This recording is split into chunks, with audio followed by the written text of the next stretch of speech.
আসসালামু আলাইকুম প্রিয় ভিউয়ার্স। আজকে আপনাদেরকে আমি রান্না দেখাইতেছি। এটা হলো হাঁসের গোস্ত, দেশি হাঁস। আজকে আমরা দুইটা দেশি হাঁস জবাই করেছি এবং আমরা বন্ধুবান্ধব সবাই মিলে খাবো। আর আমি রান্না করতেছি। আসলে শুরু থেকে রান্নাটা দেখালে ভালো হতো, তো আমি একটু ব্যস্ত থাকার কারণে আমি শুরু থেকে রান্নাটা দেখাতে পারিনি। কারণ হলো মানে কতটুকু কী পরিমাণ মশলা আমরা দিলাম সেটা কিন্তু আসলে দেখাতে পারিনি। আমি একটু ব্যস্ততা থাকার কারণে আমি দিয়ে দিছি। ওই টাইমে আসলে ভিডিও করার মতো কেউ ছিল না, ওই জন্য আমি আগে সব কিছু ওইভাবে মিলাইতে পারিনি। যাই হোক, এখন আমি সব কিছু দেওয়ার পরে এবার আপনাদেরকে দেখাইতেছি আমি কিভাবে হাঁসের মাংস রান্না করতেছি। আমি প্রথমত হাঁসের গোস্ত রান্না করার জন্য মশলা নিয়ে নিছি। সেগুলো হলো কিছু পেঁয়াজ, রসুন, আদা, তারপর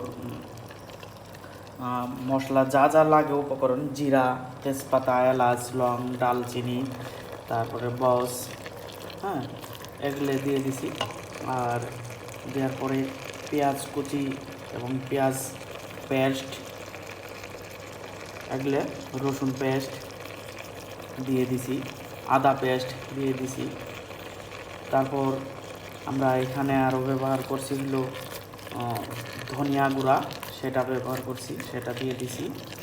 তারপর কাঁচামরিচ, তারপরে মরিচ গুঁড়া, হলুদ গুঁড়া, এগুলো দিয়ে দিয়ে আমি কিন্তু এটা শুরু করেছি।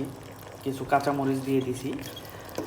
এখন আমাদের কাছাকাছি হয়ে আসছে। তবে বন্ধুরা, আমি কিন্তু এটা কোনো গ্যাস বা খড়ির চুলাতে রান্না করতেছি না। আমি কিন্তু রাইস কুকারের যে কারি পটটা আছে সেটাতে আমি রান্না করতেছি। তো আসলে রান্নাটা আমার আসলে ভালো লাগে।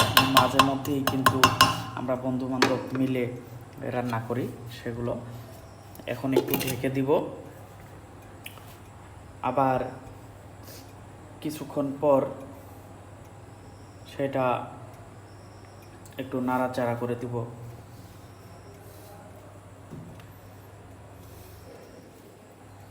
আজকে আমরা হাঁসের গোস্ত খাবো, একবারে কালো ভুনার মতো করে ফেলবো, এইভাবে রান্না করে খাবো। তো